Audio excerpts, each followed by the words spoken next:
All right, Dylan, we'll try to practice tomorrow. We'll see where he's at. We'll get both him and Heinrich ready. Obviously, we made the move with Dana last week. He will call the plays this week and serve as the offensive coordinator moving forward. So with that, let's see what questions you got. Moving forward, just for this week or for the rest of the season? For the rest of the season, Okay. Why would Dana be calling the plays? What do you think he can bring to the table? I think, called him last week, had him come in, had him kind of look at everything. I think he's got a long history of success offensively, both as a head coach, but certainly as a coordinator before that. And I think he just kind of gives us a fresh perspective on looking at kind of what we're doing and who we're doing it with, and was able to sort of say, hey, let's kind of go in these directions over here. So I just think it gives us a great opportunity to have one of the great offensive minds, a guy that I've been friends with before and I trust, and excited to see what he does. Can you speak on how that relationship started with him and what through the years you've really respected about him? Well, I mean, I think it goes all the way back to me going to the convention as a young assistant and sitting and listening to him talk, and then coached against him when he was at West Virginia. Saw the evolution of what he did there in terms of, going to a cold weather place, running the football, but still being really explosive, winning. We're represented by the same people, so we see each other at a lot of different places. He's friends with my wife and I. We come to Charlotte quite a bit, and so just someone I respect as a coach. This is it's not a friend thing. It's more of a I just respect him. I respect what he's done. He got done last year and probably needed some time, and I called him last week and said, hey, can you come in and help? So he and Phil came in and kind of looked through everything, and I think he felt confident. I think he likes, as he said to me, he likes our coaches, he likes our players, and felt like he could help. How unique is this? Have you been around something like this for week 11? You make a change like this with somebody that's not even in your building to take over calling the plays? It's probably unique, but it's what's needed. It's the right thing. I think the genesis of this was, I think what you're going to see now as coaches get fired, I think you'll start to see coaches like leaving maybe even before bowl games and coaching bowl games, and so the players can have some familiarity with them. And I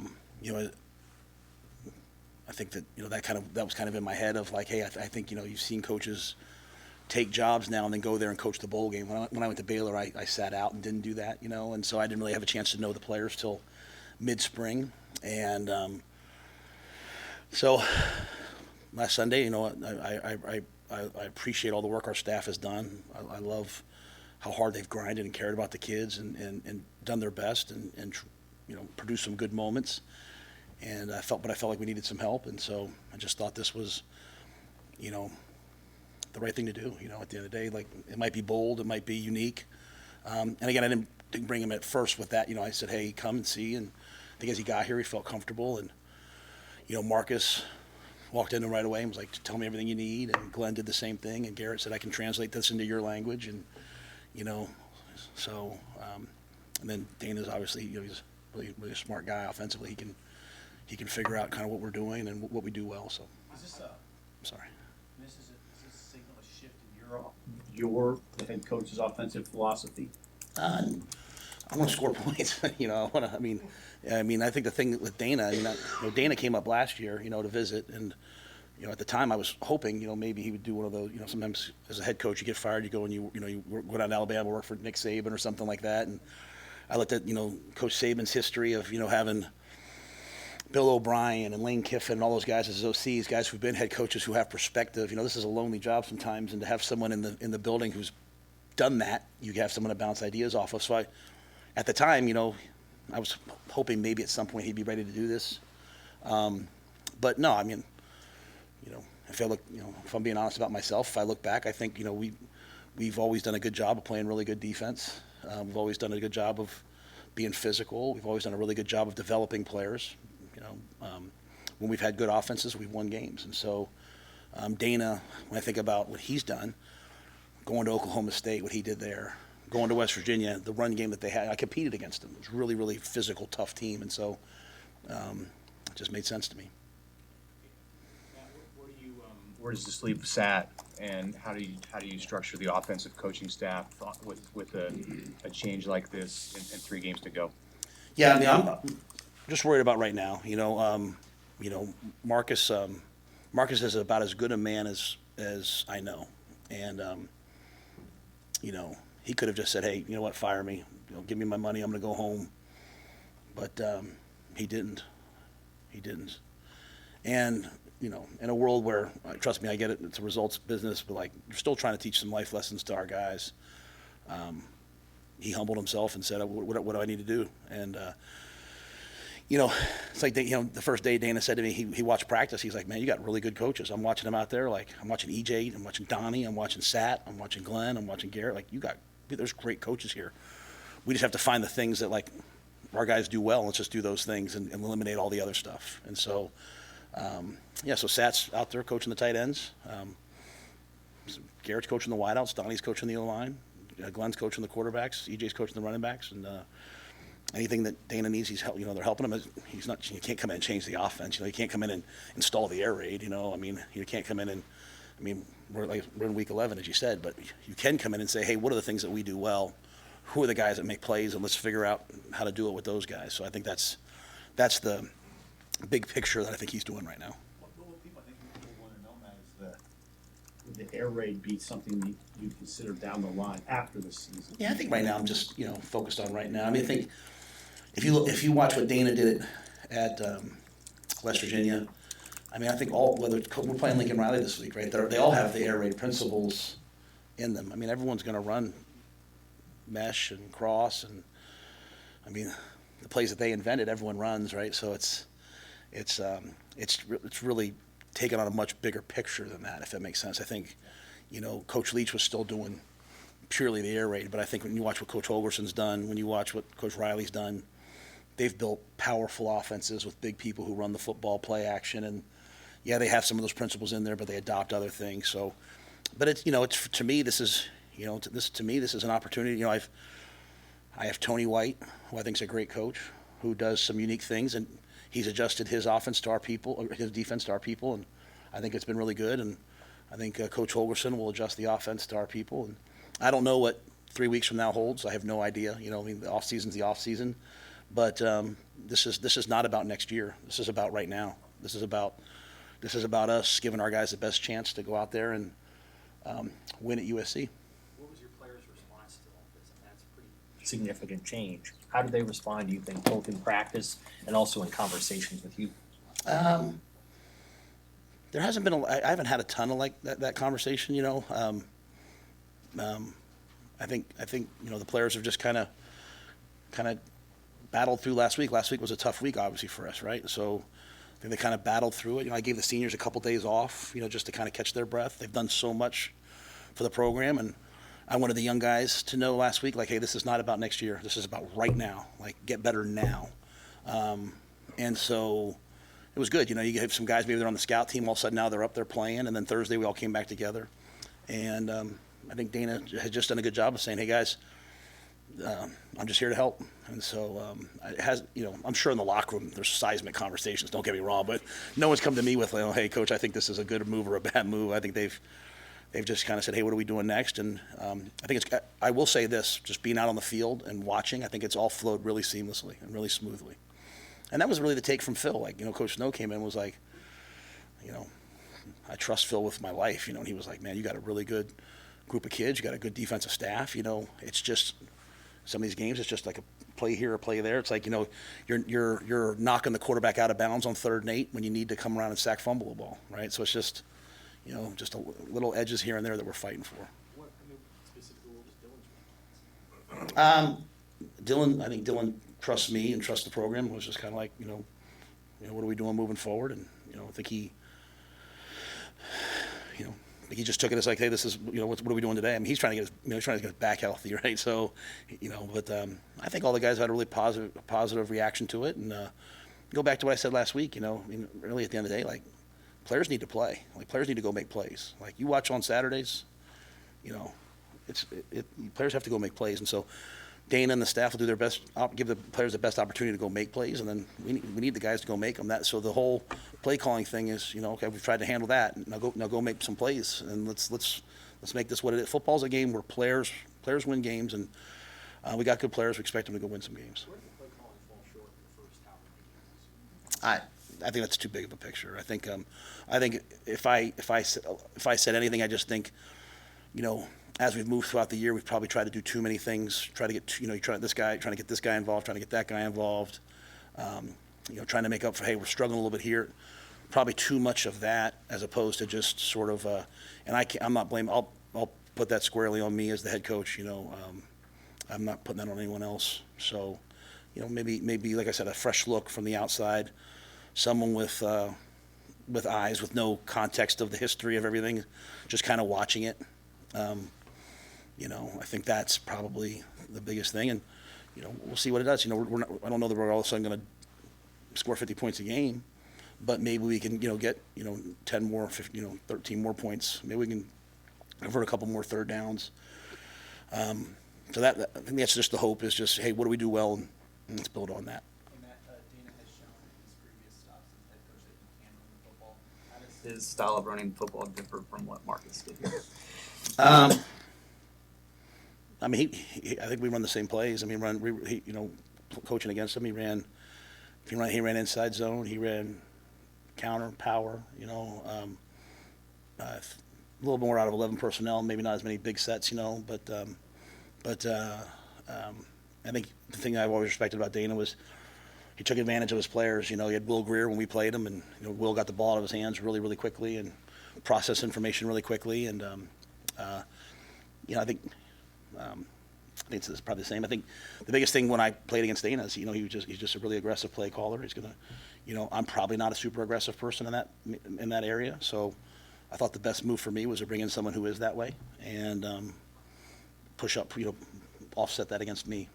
Hey, Matt, was Dana still working at TCU before he came here? Had he been gone there for a few weeks? Yeah, he was doing kind of what Phil's doing for us, like a consulting role where he would, I think go up there and, spend a couple days there as they game planned and then head back home. So I don't want to. Yeah, he wasn't in the day-to-day operation. It was more as a consultant. So, it didn't injure TCU in any way by us taking him at this point, I think. Would Dylan have been able to play Saturday? If you had a game last Saturday? I don't know that. Yeah, because we didn't take the approach to try to get him ready, so I can't say that. How concerned are you, though, that he won't be able to be healthy enough to play? I think I think it's just a possibility, right? We're getting him, Danny, and Heinrich all ready, and I'll know more after. We're not we practiced last night. And not much of a practice. I'll know after Tuesday practice if he can play or not. So is Phil just here a couple days a week and no role on game day? Yeah, Phil doesn't even come up here. Phil does everything virtual for us. He watches tape and is an advanced guy for us. Like, we have a couple guys that do things like that for us, whether it's in personnel or. So he like when we were playing Colorado, he'd watch Colorado's defense, dissect the defense for us, watch their offense, dissect the offense. Frank Verducci does the same thing for us, though he does come up on game day. So we have a couple guys that help us kind of like, in the NFL, like as advanced scouts, just sort of their take, then give that information to the coordinators on Sunday. So you walk in on a Sunday, but you have someone who's already studied them for a week who kind of knows your way of seeing things and the other team's strengths and weaknesses. So when last week when we were, kind of going through this, I woke up Sunday morning, went through Sunday day, and then got home. I called both those guys Sunday night and said, hey, can you get up here at some point, and then waited to see if they showed up on Monday or not. Even from a distance, did you sense, does Dana have a good sense when he arrived of the personnel, and had he been tracking, what you guys were doing? Oh, I don't want to speak for Coach Holgorsen, but I don't think he would put his name on this and come here and do this if he didn't feel like, there were the guys here that he could help and win with, and we could grow, and he certainly doesn't have any reason to have to take this job other than he wanted to, and so how much he had studied us, I don't know that part of it, but I think he felt good about the opportunity. You had mentioned that Redshirts are off anything it takes, in these next couple games. Did Dana identify anybody that say, hey, you know what, I think maybe getting this guy in the mix more would give us a chance? And I just want to make sure I clarify. If I said it that way, I didn't mean it. I would not pull a kid's red shirt if I promised him he was red shirting. I just more meant like some of these kids have 4 games. So, hey, if you want to use so-and-so, you know, we're in the last 3 games of the year, go ahead and use him, right? So hey, tell me who you need. Like we have a kid, Makai Nelson, on the scout team. I think he's just a dog. He's like, you know, is he ready to play right now? You know, that was what kind of like last week was for. But we have some kids that I think are really developing into good players because, you know, if you're on the offensive scout team, you go against a pretty good defense every day. And so you really have to learn. So, yeah, I think we've kind of been working some of those guys. You know, I don't know that you'll see us look drastically different than we have. You know, I think a lot of this is, you know, these guys have worked their tails off for us and get to this point. And so I think, you know, coaches come in. I mean, he's trying to learn, like, hey, where's the locker room at? Hey, where's, you know, there's a lot of things to learn. But, again, he's one of the more brilliant guys I know, so I think he'll be just fine. Interesting. I mean, Heinrich and Dylan have different skill sets. You have to prepare 2 offenses this week. Well, I'm certainly not. That's why I'm not going to let anybody talk to you guys tomorrow, because you guys are really good at your jobs, and I appreciate that. But I would love to keep everything as, you know, we're sitting here trying to figure out what they're going to do with, you know, they've changed the quarterback. You know, we're watching UNLV film and spring film and all that. So, you know, I think the thing that I've learned from Coach Holgorsen over the years, and the thing that he said since he got here, and the thing that, you know, I would say I did wrong by Marcus and Glenn and all the guys is simplification, right? Just simplifying to what you do well, and let's just do those things. And we have not gotten that done. And so I don't know that you can go out there and say, hey, let's have, you know, 2 offenses, right? I thought in the UCLA game when Heinrich got in there, I thought he did a nice job. He could pull the ball down and run. You know, he found open guys. And yeah, but we're going to kind of keep our things in-house and our cards as close to the vest as possible. Matt, as you said, you can't change the offense in 2 weeks. So how much of this in your process of going through it was to be able to give them a spark, like to be able to give the players, you know, just that boost of energy that might be provided by what Dana could bring? I don't know if it was as much that, because I think sparks and all those things, well, they're all good. I think they're fleeting. You know, if you go back to after the UCLA game, I answered this question from Sam. I said, we're just so inconsistent, and I have to find a way to get us to be more consistent. Now, part of that was, you know, the last 3 games we played 2 top 5 teams. Okay, so, but if you look at like our responses in those games, they're very up and down, right? They're very like, you know, to beat Colorado, we had to block a field goal. Like we had to, you know, Ramir made an amazing catch. That kick, you know, it's still kind of very similar. Like we had to make some plays that you kind of forget about after the fact. Like, so I don't know that I'm still the same. I'm trying to teach the same process, getting better every day. All the things that I 100% believe in.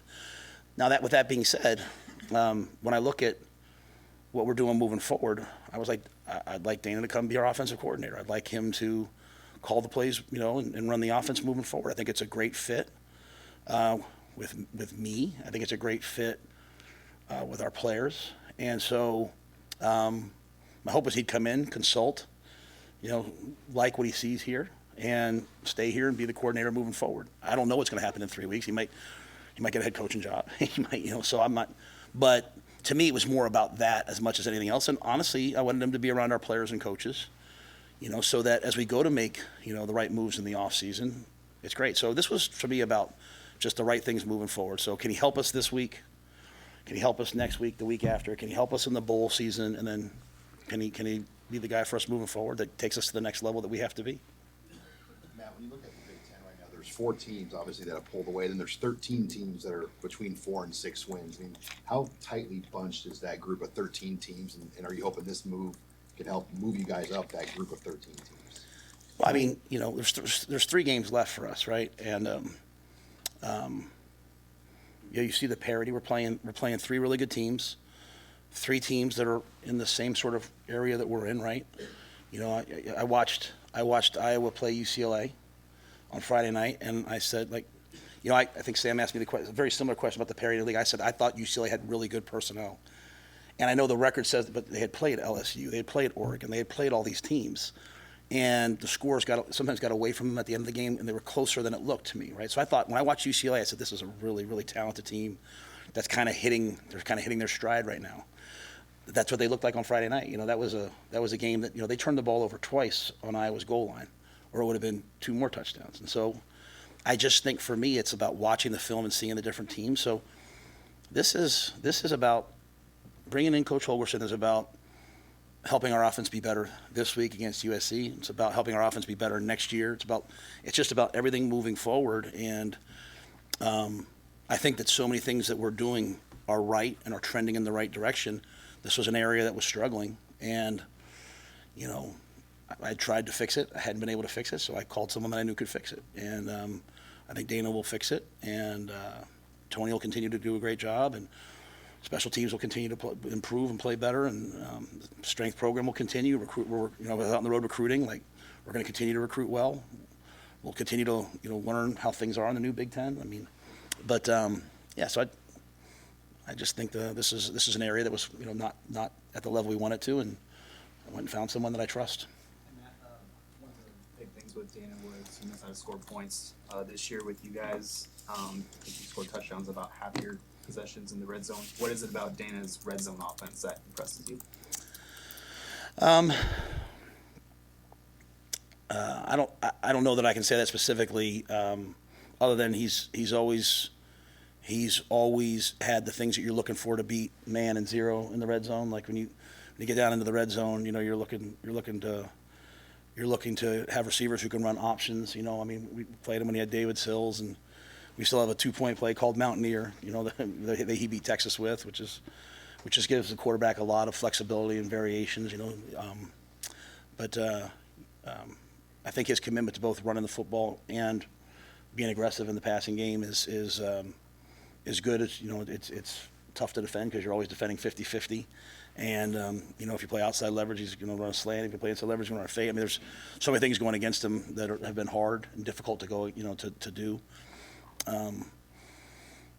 When they beat us really badly one year at West Virginia, and then he left the next year, and Jake Spavital took over. He was his OC, took over at Texas State.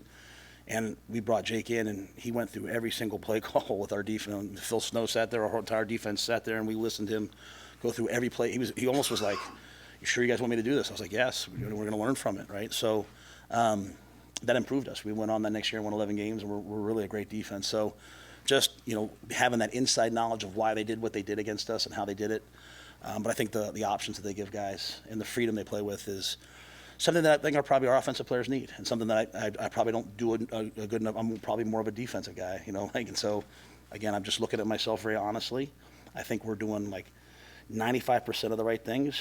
Like, this area it just hasn't come along the way I wanted. So I said, hey, you know what? Let's find someone who can help you. And I say that because it's really important to me that while the onus always goes on the coaches, there's some onus on the players.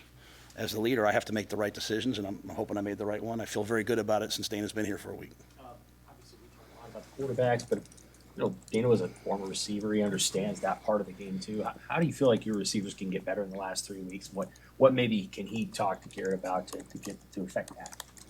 I think it just goes back to what I said of the simplicity of, hey, what do we do well, and what are we? You know, maybe we're asking the guys to do 20 things, and if we ask them to do 4 things, they'll do those better. Then the onus goes on the player, though. Like, if you're not trying to scheme them open, you know, they've got to get open. And so I think that kind of that freedom of mindset of, like, hey, go get open is important. You know, I think just the repetitive nature of, hey, this is what you guys do well, and then kind of burning the boats and just doing those things. And so I don't think it's a technical thing. I think we have good players. I think it's just you know, or maybe we're throwing it too much, maybe we're not throwing enough. And again, I don't want to say those things. It's just, you know, I think there's kind of a non-reactionary quality that he has that hopefully can help us. With the QB situation, how have you seen Heinrich stay at the ready if he's called on for more this week? Well, I mean Heinrich. I mean, you talk about like the ultimate team guy. I mean, the guy's been playing on the punt team the last couple of weeks, right? Like, he asked me on Tuesday last week, do I need to go to the punt meeting or do you want me to stay in the quarterback meeting? So, I mean, guys like that are why you coach. You know, this is a good opportunity for him, you know, to come in, because I think as Dana's been here last week, it's mainly been Heinrich and Danny taking the reps. So he's been able to see them play and see what they do. And so I think they've done a really good job. Heinrich's done a really good job. And, we're not gonna go, put back in the high formation option. Maybe we will, maybe we will. So, I think he brings a lot to the table. It's early, but have you guys decided if Dana will be up top or down on the field? I haven't had this conversation yet. With USC maybe trying to Raiola, what kind of challenge does that pose scouting a guy who's only got a few reps in that uniform this season? Yeah, I mean, it's sort of the same thing, right? You're sitting there looking at, what do they do well, and they do a lot well. I mean, the tailback is, like all Lincoln Riley offenses, Marks is a fantastic tailback. He's explosive, dynamic. I've coached against Coach Riley for a long time. He's going to find a way to run the football. He's elite at what he does. And even in the last game against Washington, like they got back in the game by just running the football at a high level. Branch is, excellent slot, so that, they have some guys that can really go on the outside, big matchups. And then, Maava, he has the ability to move, and so does Miller. But, that added part of the run game when they're running their shallow cross plays and running QB draw like they did with Jalen Hurts, or when they're pulling the ball. So now as a defense, you're having to defend the counter and the tackle trap and all these plays that they run, plus the opportunity for the quarterback to pull the ball and run because he's a dual threat player. So there's some more challenges for us this week on defense, and you don't know exactly which direction they're going to go with him. General like sense, this- do you have what kind of a general sense do you have about the team's mindset, the team's mood coming out of the bye week? I mean, you've obviously seen different reactions to a loss or a bye week here in the past month. I thought they were excellent last night. Okay, so I said we did what we did last week, but I also think we have to get to the point here like pretty quickly where it's not this reactionary. Like it's not this like, we're down 13-6 at Ohio State and our locker room was electric. We're down 13-7 to UCLA and our locker room's like it's just I have to find the most competitive guys on the team and put them out there and turn them loose. And so you go through this process, you're teaching, and then finally get to a point where the players take it and run with it. And so, I made this move that I made, and I'll make any other move I have to make, and the players have to make moves, and they have to play their best football moving forward, and they have to go out to USC and then come home and play Wisconsin, then go to Iowa. They have to play 3 games and play their best football, right? And so that's So yeah, we shouldn't be in a great mood right now, right? We should be a little pissed off, but at the same time, I'm always going to tell the I told them that UCLA was good. I told them they just didn't. They chose to listen in their brains to listen to something else, right? And so those same blitzes that were hitting Dylan, where everyone was, the crowd was booing, which I get, and those same blitzes were hitting Iowa. Like you just got to play better football, and we have to coach better football. So we just can't be this emotional of a team, and that's what we worked on last week, and that's what we're working on right now. And you got to go out to USC, and USC can score. They can play great defense. You have to go play for 60 minutes. It can't be a 42-minute game. You know what I mean? Like it's got to be 60 minutes, and if you do that, then you'll always have a chance. Just a clarifying question, when did you decide to make the change from Sat to Dana? I called Dana on Sunday. I asked him to come in and consult and help out with the hope that this would work out. And then when he kind of got here Monday and Tuesday, he felt like he could call it. So I said, let's do it. I mean, you've had a couple games where Nebraska fans have showed up. This could be the one where there's a ton, 20,000 potentially. What kind of advantage could that, in theory, give you guys out there or help your defense? Oh, no, man. Well, I think the impact of our fans on the road always is elite, right? You go to some places like Ohio State where everyone was wearing red, so you couldn't tell who was for you and who was against you.